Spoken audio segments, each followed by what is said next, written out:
All right. Good morning, everyone. It is now 11 a.m. I would like to call this meeting of the CMAQ, CRP, and TAPAL Project Selection Committee to order. This is just a basic reminder to committee members to use your microphones when speaking so that audience members, both online and in person, can hear you. For those joining us via Zoom today, please remember to keep yourself muted during the meeting unless called upon. Let's go around the room and have the committee introduce yourselves for the purpose of roll. My name is Doug Ferguson, representing CMAP. Tara?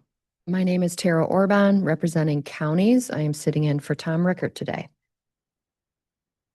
Mark Pitstick, RTA, representing transit agencies. John Paul Diepla, FHWA. Chris Schmidt, Illinois Department of Transportation, representing Central Office. And Grant Davis with CDOT. All right, thank you. Moving on to agenda changes and announcements. There are no agenda changes, but I do have one announcement. CMAP, as the MPO, is reviewed every 4 years by FHWA and FTA to confirm the MPO's planning process meets federal requirements. The public is invited to provide feedback regarding the transportation planning process and interactions with CMAP using the public comment form link that can be found on CMAP's certification review webpage, which is on the screen. The opportunity for public comment is part of the certification review that will be assessing compliance with regulations pertaining to the transportation planning process conducted by CMAP, the Illinois Department of Transportation, and the various transit providers in the Chicago region of Illinois. Comments will be accepted until February 10th, 2026. So with that, that's all the announcements that I have. Are there any other announcements from committee members? All right, seeing none, we'll move on to minutes. Included in your meeting materials were the minutes from our November 6th, 2025 meeting. I would entertain a motion for approval. So moved. Thank you, Chris. Do I have a second? Second. Thanks, Mark. Are there any changes or comments on the minutes as presented? All right, hearing none. All those in favor? Aye. Aye. Aye. Any opposed? All right, minutes are passed. Thank you. Program monitoring. So included in your meeting materials were programming sheets for the three fund sources. They're available for your review. Are there any questions on those?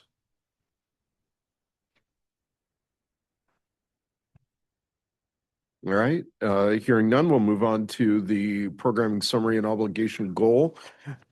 I'm going to pass these around. Mark, did you get one of these? I did. You got one. Okay. Sorry about that. So the programming summary and obligation goal report was not ready at the time of posting. It is presented here. We have put it online for folks. But the only thing of note on here, I would add, we have obligated a little over $72 million. This is mainly responsible by the transfer of funds to FTA for the Metro Electric Locomotive Project. Any questions on the report? Okay. No, very good. Moving on, we're going to go on to the project changes. John Hosma is going to lead us through the change requests. Good morning, committee members. Before we get going here, I do want to note that there were a couple modifications to the change summary table, which you'll have in front of you. What changed was the programmed balance in federal fiscal year 2029 and 2030 up at the top there. So that is what changed. Nothing significant, but just want to call that out for you all. So the first change request, there's 3 of them total. The first one is a reinstatement request for the Chicago area alternative fuel deployment project. The project currently has 17.8 million CMAQ that's in deferment, and it's requesting to have that amount be reinstated in 2026. Back in 2023, FHWA clarified that CMAQ funds could be used for electric vehicle chargers without requiring a Buy America waiver. CDOT then rescoped the project, received approval from this body to focus incentives on fleet EV charging infrastructure. And back in this past December, agreements for the project were executed by IDOT, which initiated this reinstatement request. Staff is recommending approval of the requested reinstatement of the 17.8 million CMAQ in 2026. And then if we move on to the second request, this is a schedule advancement for the Natalie Creek Trail project led by Oak Forest. The project currently has $648,000 programmed for right-of-way in 2026 and $2,080,000 for construction and construction engineering in 2028. Pre-final plans on this project were submitted to IDOT in this past September, and it's now on track to be let in April, which is the reason for this schedule advancement request to move the funds from 2028 to 2026, and staff is recommending approval of the schedule advancement. The final request is a cost increase for the 143rd Shared Use Path project in Plainfield. The project is programmed for $80,000 CMAQ for both Engineering 2 and right-of-way in 2026, and $560,000 for construction and construction engineering in 2026. This is the project's second cost change request, with the first request adding $16,000 to Engineering 2 and $80,000 to right-of-way, which increased its total CMAQ on the project by $25,608 CMAQ. And that's after accounting for a $70,392 transfer from construction. Based on where the phase one engineering was when the project applied, the awarded amount was limited to a 50% cost increase for each individual funded phase. The project is now requesting a cost increase of $154,000 CMAQ for Engineering 2, $44,000 CMAQ for right-of-way, and $122,000 CMAQ for construction and construction engineering. The project was re-ranked using the requested costs among access to transit projects included in the 24 to 28 program, and it remained the first ranked project out of 2 selected projects in that category. Staff is recommending a modified approval, which would adhere to the 50% threshold. And since right-of-way was not an initially awarded phase, staff is not recommending any increases to this phase. So if we move, right here, the slide right here, this is the modified staff recommendation here. And staff's proposing for approval would be $16,000 for Engineering 2. And $122,000 for construction and construction engineering. This would ultimately leave Plainfield $138,000 short on Engineering 2 and $44,000 short on right-of-way. So with that, that concludes the 3 change requests we have before the committee. Happy to take questions if there are any. Before we get into questions and discussion, do I have a motion? So moved. Thank you, Grant. Do I have a second? Second. All right, Mark. All right. So questions. Want to just go anything on the CDOT reinstatement request? Yes, I have a Mark. question just for information. Yeah. So this EV charging for fleets, right? It's only fleets. And is it all city fleets or is it other public fleets? Could be. It was, I believe it. John, do you remember? Was it city? It was private and government, correct? I'm not. I You're can speak to that. Yeah, they run the IDOT agreement through our shop, and yeah, it's going to be open to anybody. Yeah. 500 chargers, I think. And Yeah. Originally, it was incentives for actual the purchasing of fleet vehicles, converting them to electric. We had done a run, I think about 12 million in funding that went through that piece. And in the process, Buy America waivers changed. they could no longer meet the Buy America waiver requirements. So it kind of went into deferment. And then there was the EV charging that was allowed to go forward with with Buy America waivers. And so we changed it. They finally got the processing of the grants through, and so we want to proceed and reinstate the funds so they continue the work. And just one small also note, without looking this up, I believe that it's only a partial waiver.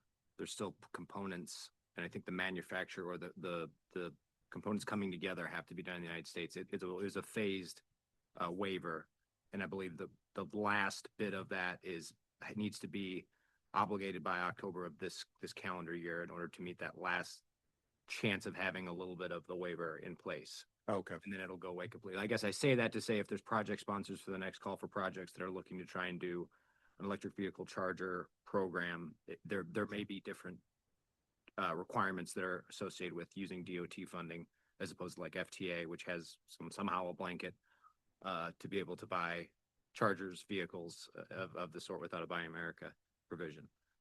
And I would assume that CDOT is aware of this.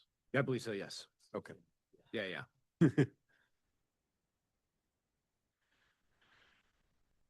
All right. Any other questions? This is simply a sort of procedural and just sort of making sure I didn't miss something. There used to be a part of this that would show where they re-ranked. Is that become less of an issue as it's become? Yeah, we dropped that a while ago. Like we still do it. It just, we don't like Not part of the packet. packet. Yeah. Okay. So that's, yeah. It should be like the re-ranking should be stated in the memo. Okay. Yeah. I simply was just curious more than I anything. mean, we can always provide that. I don't, Okay. as long as it's not a competitive thing where it's an issue that you guys see on your end, something worth. Well, looking at. and for the reinstatement, there's no re-ranking. Gotcha. It's just whether we can accommodate it into the program. The Oak Forest one, there used to be a day when multiple cost increases were scrutinized to a larger extent. And I guess I have nothing against Oak Park or Oak Forest and their project. It was more of a curiosity thing than anything else. Well, and the Oak Forest one, because the TAP, we don't do the re-ranking because we don't do a cost benefit. Okay, that as makes sense. part of that one, as part of the TAP analysis. So Sure. there would never be a re-ranking. And then the last question that I had is that there's this obligation goal for CMAQ. Is there any need to have that for TAP, or is that not in any kind of? We may want to discuss that in the future, like doing a little bit more close scrutiny of TAP, and because I know of the position that TAP funds are at on the state level as a whole. But I do know that we have a bunch of big TAP projects coming up, so I'm hoping that would spend down. But we can look into producing something more along those, a better accounting, if you will. And the only reason I say that is that it was sort of added to our menu of things that we were doing as a committee without, I don't think, as much tools at our disposal of what exactly we were, I know exactly how much you guys get for TAP, where all this is going with these changes, what that looks like is just something I don't have in front of me. And I'm not saying there's anything against CMAP staff, just more of a curiosity thing. Yeah, I mean, you can see like on this sheet here, kind of where like things stand from an overall program perspective. Oh, yeah. Okay. We would be, from a standpoint, when you count AC, we would be over programmed. Okay. But we use AC in the tip to make sure that we're meeting fiscal constraint. Sure. Like, because AC is just a potential like for it to be converted. And the reason we do that is because the new projects that come up that get authorized go into AC as well. So we're always playing that game of like keeping more in the pipeline because it's going to go into AC immediately. And then typically AC takes 6 to 12 months to get converted. And it's probably closer on the 12 months than 6. This is helpful. I kind of had forgotten this sheet was here. So thank you. So any other questions? What? On any of them? I just had a question. Have you guys talked to Plainfield Can they still move forward with this? Have you talked to Plainfield and are they still able to move forward with the project? No, we have talked to them initially, but as we dug into this and discovered, like, it's not a straightforward, like, because right-of-way wasn't part of the initial award, the 50% cap on increases doesn't apply to right-of-way because I mean, they moved initially construction funds to right-of-way, which we allowed to happen. But now we're coming back, and even with the changes that we previously made, they still can't move forward. So we're going to approve this. We'll go back to them and see if if they can make it work. But we wanted to make sure that like we're all comfortable with us going to them and giving them that amount, and we'll see where they can go. Yeah, Mark, this is a RTA, access to transit project. We probably need to bring the RTA in because they're providing part of the match for the project. And so there's a lot of different moving pieces going on.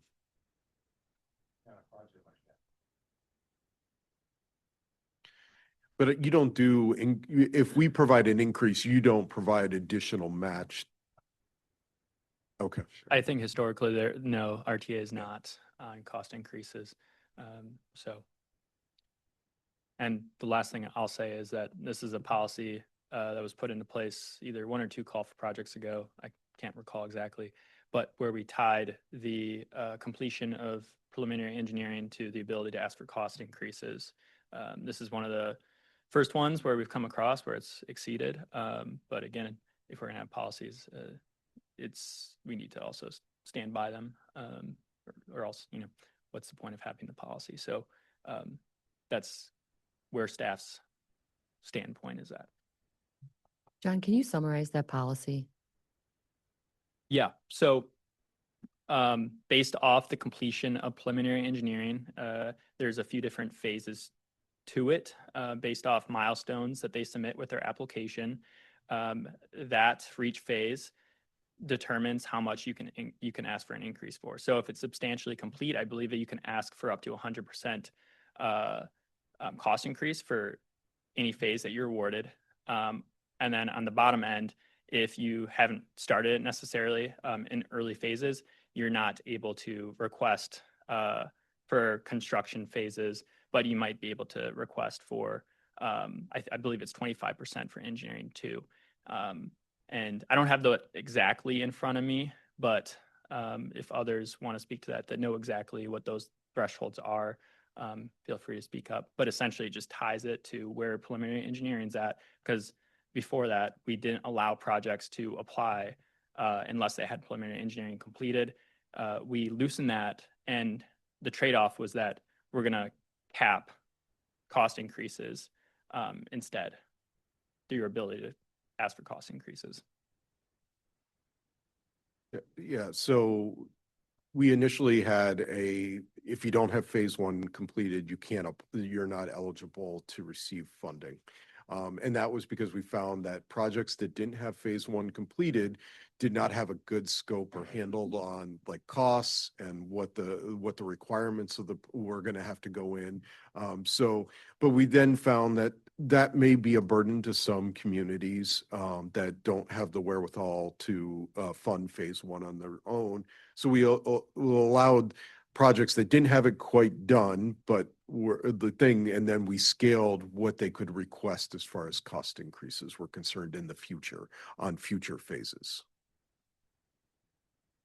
That makes sense. Thank you. I just want to note though, even with the phase 1 completed, that's scope development and following the NEPA process. The cost estimate is still very uncertain because it's so early in the plan development process. So, but yeah, appreciate the clarification on the process. Thank you. Yeah, it's a tough call. But at the same point in time, we were getting so many what I'll call wish list projects that they're like, oh, we'd like to do this. And then they come and they put together some numbers, and the numbers were not good. And I get it, like, We understand, Yeah. and we say we have similar challenges when we look at our applications for Invest and Cook projects, that a lot of municipal sponsors want to have the whole, all phases programmed out before they move forward with engineering, and we just are not in a position to program that far out. So Yeah. it's a challenge. So correct me if I'm wrong, but like, if they can't make it work with this amount, there's nothing prohibiting them from applying the next round for additional Yeah, funds. you, when you they just do. beat me to my like thing. We'll talk with them. If they can't make this work, we potentially could encourage them to apply in this next round coming up in October for the additional funding that they need. And then we would re-examine the project as well. Yeah, I mean, I don't disagree with like policy, not so much on like small dollar amount projects, but like I'm just thinking of like a big project comes in that could be a ton of money that could have a big impact. Yeah. On it. So I understand where you guys are coming from on it. All right. Any more questions or changes? No. Let's use your mic, Grant. Seeing that in the chat here. I thought I did. Just saying, I'm just. All right. I have another dumb question. Yeah. So that restriction on cost increase, is that only to people that seek phase one engineering, or is that program wide then? So it's tiered. So it's based on like, if you're substantially complete, meaning you've submitted a PDR to IDOT for review, but you don't have phase one complete, you can essentially get, and I can't remember off the top of my head, but it's like 100% increase for construction. But I think you're limited on right of way and phase two. And then as you go down to less degrees of like completion, the number of the Right. types of phases that can get increases and the percentage I got you. Okay. reduces. Correct. And it's all Yeah. spelled out in the application workbook. Yeah, real quick chat here, and just please note, I've been on since the beginning. I was not there. I mean, I was on for roll call, but didn't want to interrupt. Yeah, this project did get design. It does have design approval, September 23rd, 2025. So they are into the design phase. So they should have a good cost estimate based on that phase one approval. And Chad, just thank you for that. My questions were really just kind of more policy related for my Correct. own edification, rather than an evaluation of this overall. That's fine. Yeah, Chris, if you turn around and look at the screen, oh, it's in front of you as well. Sorry, my bad. So yeah, this is what we're talking about. Thank you, Kama. I kind of remember this now. Thank you.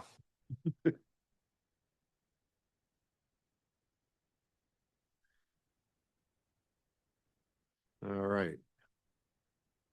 So we have a motion on the table for approval. Are there any changes? All right, all those in favor? Aye. Aye. Any opposed? All right, the changes. Thank you, John. All right, moving on to the methodology discussion.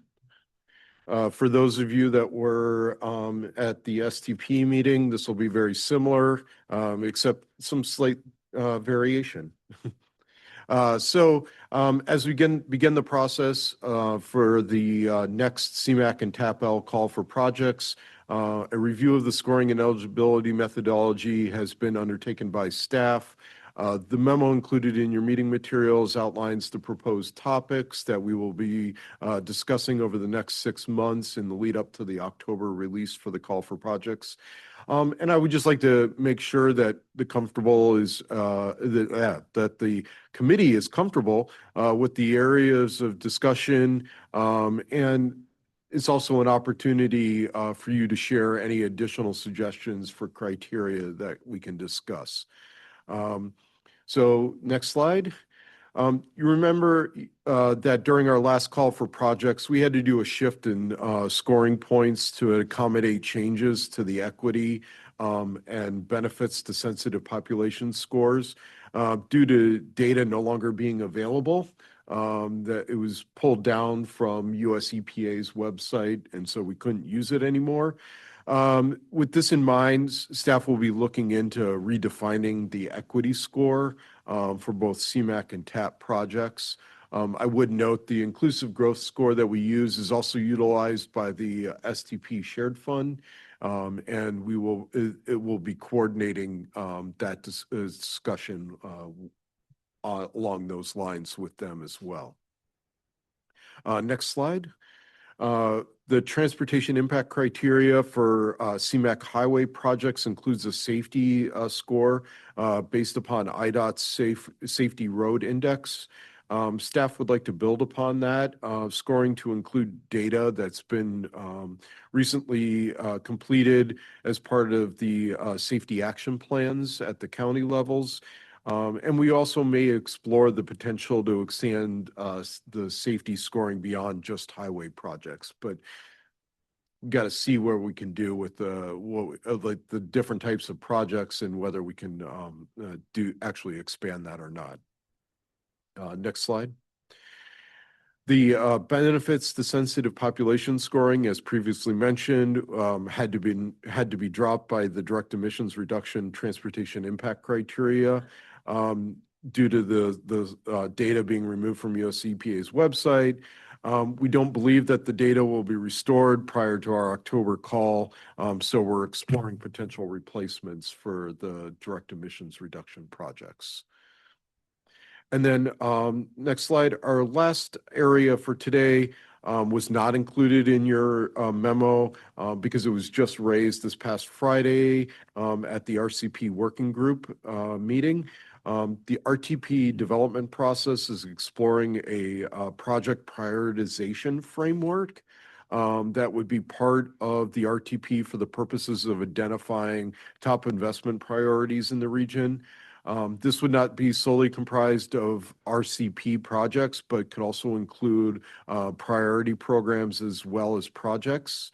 So for priority projects, we're defining those as represent discrete regional investments where unified regional signaling can be meaningfully influencing outcomes.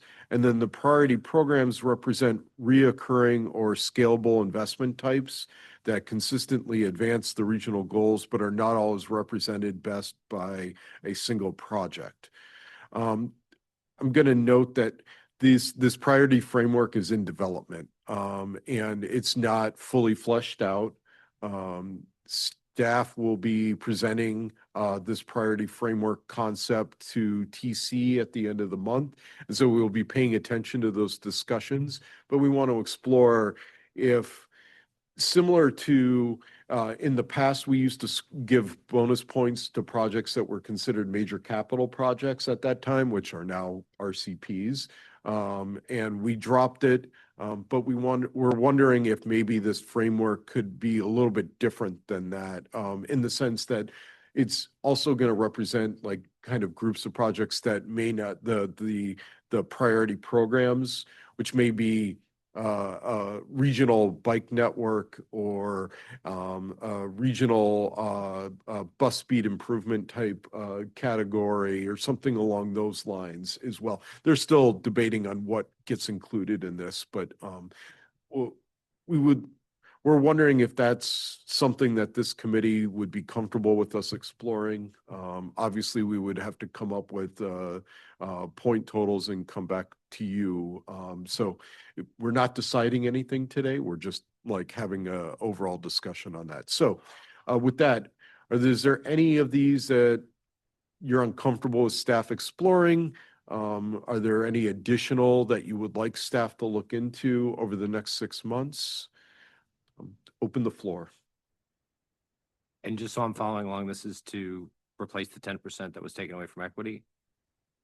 Say that one more time. This is a points to go towards 10 points in the scoring to go towards. Well, we're not proposing anything as far as replacement, or points. We have to still work that all out. Okay. Like we're not asking for any approval on any replacement. Oh, yeah, or we're just anything. having. Yeah, we're obviously the inclusive growth and the disconnected communities scores that made up the equity score, we have to come up with an alternative to that because we can't do what we had previously done. Right, okay. What that entails, I don't know yet. So this would be taking away from current point totals for. Oh, if we were to bring the framework in, Yeah. the priority framework, yeah, we would have to shift points around somewhere. I would love to keep it at 100. It's a comfortable number, but in the last round, we dropped everything to 90 points because we lost the disconnected communities. Yeah, I guess in a more simpler way, I guess I'm thinking to your point about how it dropped to 90. Are we saying one of these would take up that 10% that had been lost and make it now 100? Or you're not? Yeah, we willing would like to put get that back weight? to 100. We're Okay. not sure how we would do that at this point. Gotcha. Okay. I thank you.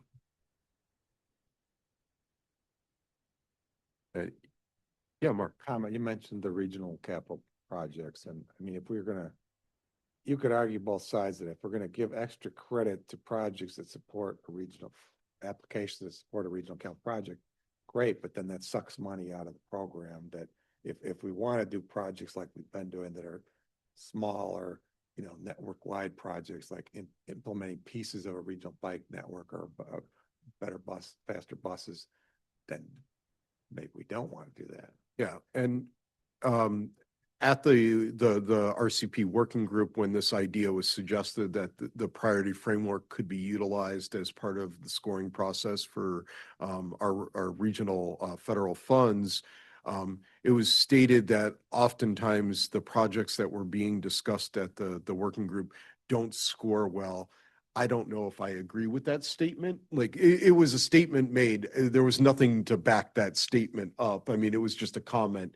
I don't necessarily personally agree with that. The reason we dropped the major capital projects was we felt that those projects typically with CMAQ at least scored really well and didn't need additional help. I mean, so that's why we dropped giving extra points to major capital projects. But oftentimes we wouldn't fund an entire major capital project. Okay. We would fund a portion of it, especially the eligible portions of them.